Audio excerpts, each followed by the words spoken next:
Mga kwentong pambata. Ricky ng Tungkos. Noong unang panahon sa isang makapangyarihang kaharian, ang silid ng panganganak ay puno ng tensyon.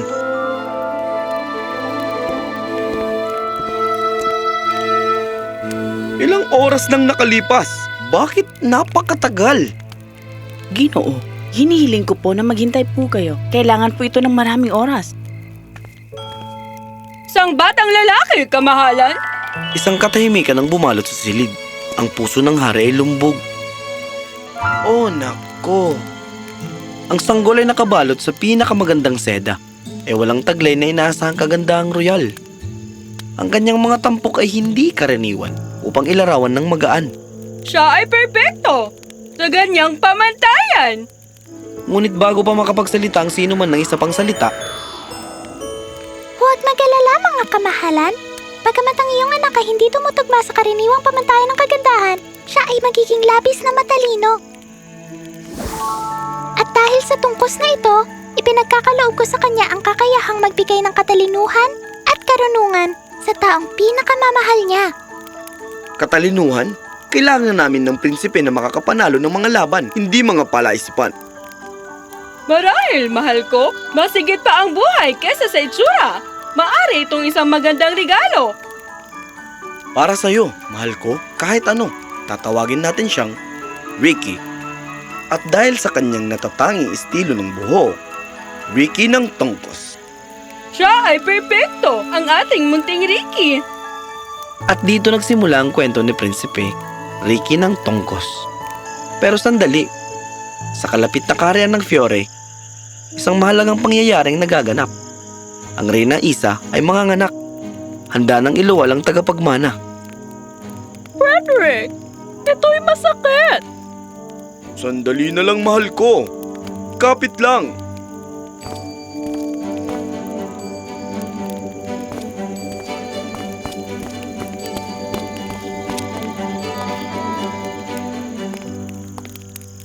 Isang batang lalaki ba? Isang magaganap na hari? Mga kamahalan, isang prinsesa, isang magandang prinsesa. Hayaan mo makita ko siya. Dumating si Prinsesa Teresa. Isang larawan ng kagandahan na may mga mata na kulay langit at buhok na parang ginto. Ang lahat ng naroroon ay sumigap sa pagkamangha. Magandang araw mga kamahalan. Sa makakasayang okasyong ito, ipinagkakaloob ko ang isang mahiwagang regalo kay Prinsesa Teresa. Kapag umusbong ang pag-ibig sa kanyang puso, magkakaroon siya ng kapangyarihang bigyan ng kamangha-manghang kagandahan ang sino mang piliin niya. Ngunit sa ilalim ng kanyang kagandahan, si Teresa ay may lihim. Bagaman maaari niyang mapasaya ang lahat sa kanyang anyo, ang kanyang isipan ay nanatiling bagyang malabo. Teresa, anak! Tingnan natin muli ang mga larawan. Tingnan mo, ito ay isang kabayo. Sinasabi nito ay ne. Meow? Meow? Hindi, anak. Iyan ay pusa. Tingnan mo. P-U-S-A. Pusa. Hickory-dickory-dock.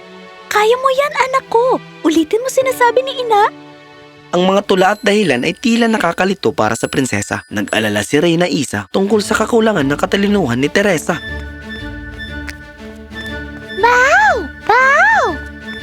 Kahanga-hanga? Siyempre. Matalino sa libro? Hindi gaano. Ngayon lang ba ako nakakita ng paru-paro na pagkamalan na aso ng isang paslit?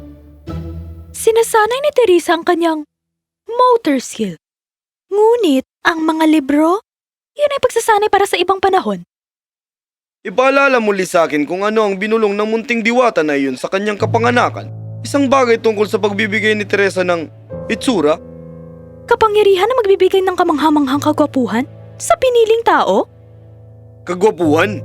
Parang mas higit na premyong pang-aliw kaysa sa isang mahiwagang regalo. Baka nakita niya ang hinaharap ni Teresa at naawa siya?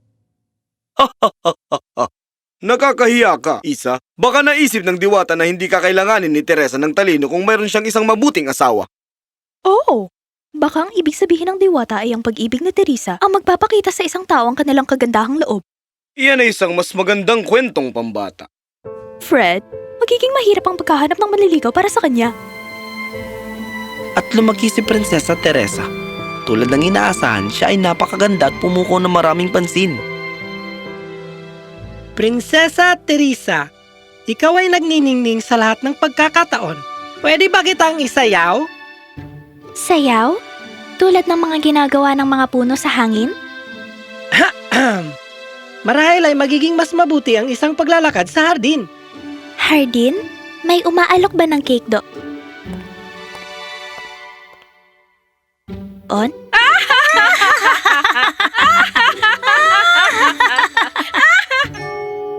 Kawawang si Duke Alistair. Isa na namang biktima ng kagandahan ni Teresa.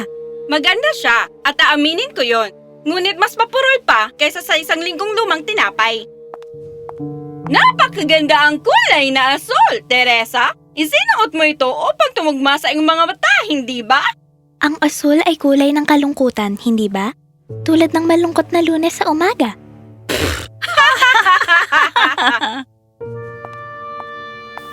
Sa loob ng maikling panahon, naiwan ng mag-isa si Prinsesa Teresa. Hindi siya kasing inosente na hindi malaman kung bakit siya pinagtatawanan ng mga tao. Magandang araw, iyong kamahalan. Patawarin niyo ako sa aking disturbo, ngunit hindi ko maiwasang mapansin ang iyong kalungkutan. Nakakapagtaka kung paano ang isang napakaganda ay maaaring maging malungkot. Salamat sa iyong mga magagandang salita, ngunit ang kagandahan ay panlabas lamang.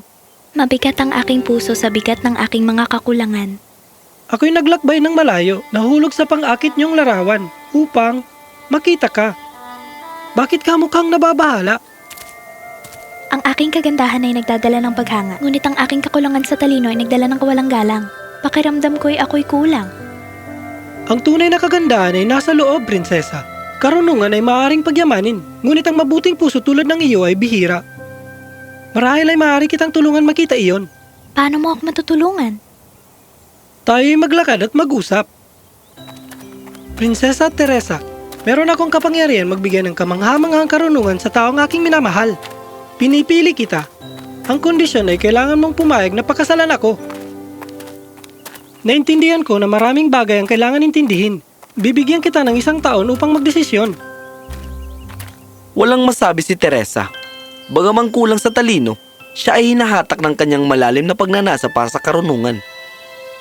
Sige, tinatanggap ko. Ipinapangako kong papakasalan kita sa loob ng 1 taon mula sa araw na ito. Ricky, iba ang nararamdaman ko. Salamat. Tunay na kamangha-mangha ang iyong regalo. Biglang nagsalita siya na may bagong tiwala sa sarili at kagalingan. Ano ang nag-udyok sa'yo na maglakbay ng napakalayo para lang hanapin ako? Tulad ng sinabi ko, ang iyong larawan ay humatak sa akin. Nakita ko hindi lamang kagandahan, pati na rin potensyal at mabuting puso. Kailangan kitang makilala. Palagi kong nararamdaman na may kulang. Ang regalo mo ang pumuno sa puwang na iyon. Pero Ricky, paano naman ikaw? Ano ang hinahanap mo? Naghahanap ako ng kaparehan na nakakakita higit pa sa anyo na pinapahalaga ng tunay na koneksyon. Naniniwala kong ikaw ang taong iyon. Naiintindihan ko. Mabait ka. Salamat sa pagsabi niyan. Prinsesa, bigyan mo ang sarili mo ng 1 taon at magpakita ka sa akin dito. Oo, maraming pwedeng magbago sa loob ng 1 taon. Paalam, Ricky ng tungkos. Pagbalik niya sa palasyo, natagpuan niyang kaya niyang sabihin ang lahat ng nais niya nang may pinakamadaling paraan at kagalingan. Teresa, handa ka na bang pag-usapan ang iyong mga darating na manliligaw? Habang pinapahalagan ko ang pagsisikap na makahanap ng matibay na alyansa, naniniwala ako ang pagmamahal ay ang pundasyon ng kasal. Kung wala ito, hindi ba't magiging walang laman ang pagsasama? Walang laman? Isang nakakaintrigang pagpili ng salita, anak. Karaniwan, naririnig kitang bumubulong tungkol sa hindi angkop na mangliligaw. Maring hindi ko napapahayag ang aking sarili ng mas malinaw. Naniniwala ako na makakahanap ako ng angkop na kapareha, isang pagsasamang nakabatay sa respeto at pagmamahal. Sa wakas, tunog reyna ka na, Teresa. Sige, hahanapin na natin ang iyong kapareha. Ngayon, marahil kailangan ko nang ituon ang aking isipan sa mga usapin ng kaharian.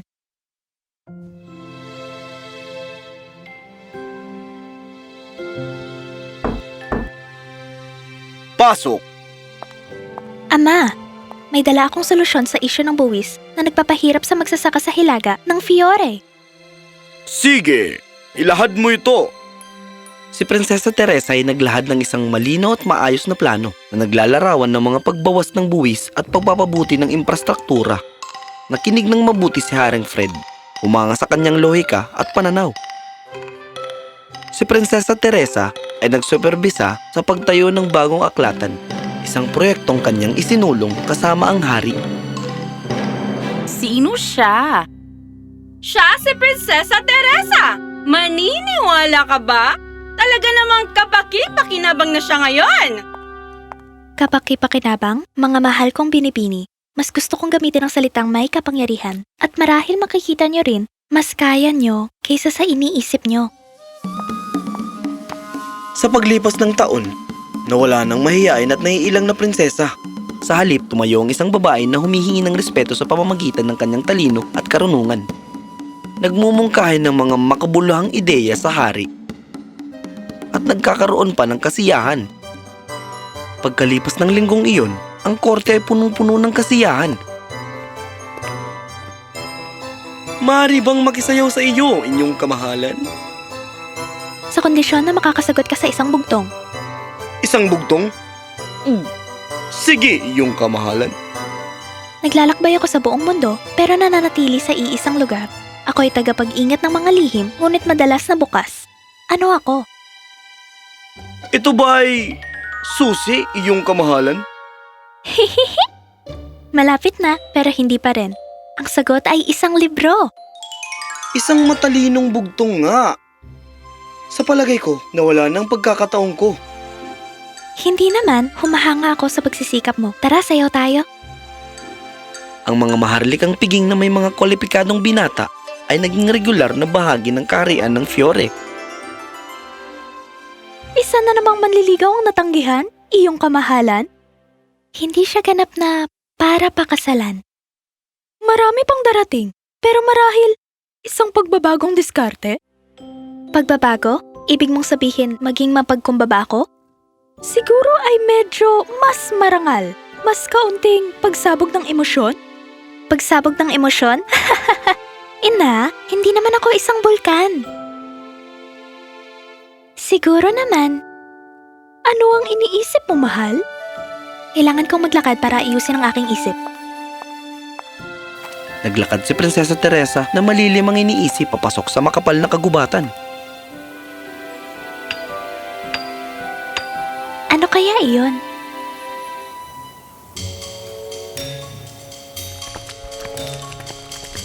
Dalan mo sa akin yung boiler na yon!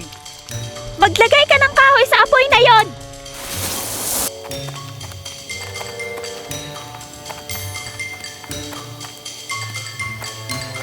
Para saan ang lahat ng ito?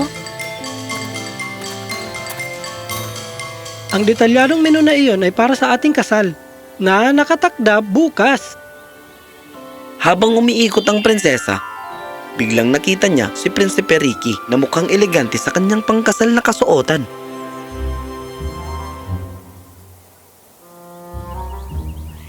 Ang kasal! Nakalimutan ko. Paano ko nakalimutan? Isang taon na palang nakalipas. Nakalimutan ni Prinsesa Teresa ang kanyang pangako na pakasalan ng prinsipe. Noon, siya ay walang kabuluhan. Ngunit ang regalo ng katalinuhan ni Ricky ang nagpatanggal sa kanya ng lahat ng kanyang mga hangal na desisyon. Prinsipe Ricky, hindi pa ako nakapagdesisyon tungkol sa kasal natin. Nalilito pa nga ako eh. Baka nga ang pagiging matalino ko ang nagpapahirap dito. Naunawaan ko ang iyong sitwasyon, prinsesa. Hindi ko ipipilit sa iyo ang pangako mo, tulad ng gawain ng isang simpleng tao. Hayaan mo ako maging diretso. Bukod sa aking anyo, meron bang anumang katangian ko hindi mo nagugustuhan? Wala naman, pinapahalagahan ko ang iyong pagpapalaki, talino, karakter, at iyong asal. Kaya't maaari natin makamtan ng kaligayahan. May kapangyarihan kang gawin akong pinakagwapo na lalaki sa mundo. Paano? Ang parehong diwata na nagbigay sa akin ng kapangyarihan na magbigay ng katalinuhan ay nagbigay din sa iyo ng kapangyarihan na bigyan ng kagandahan ang lalaking mahal mo.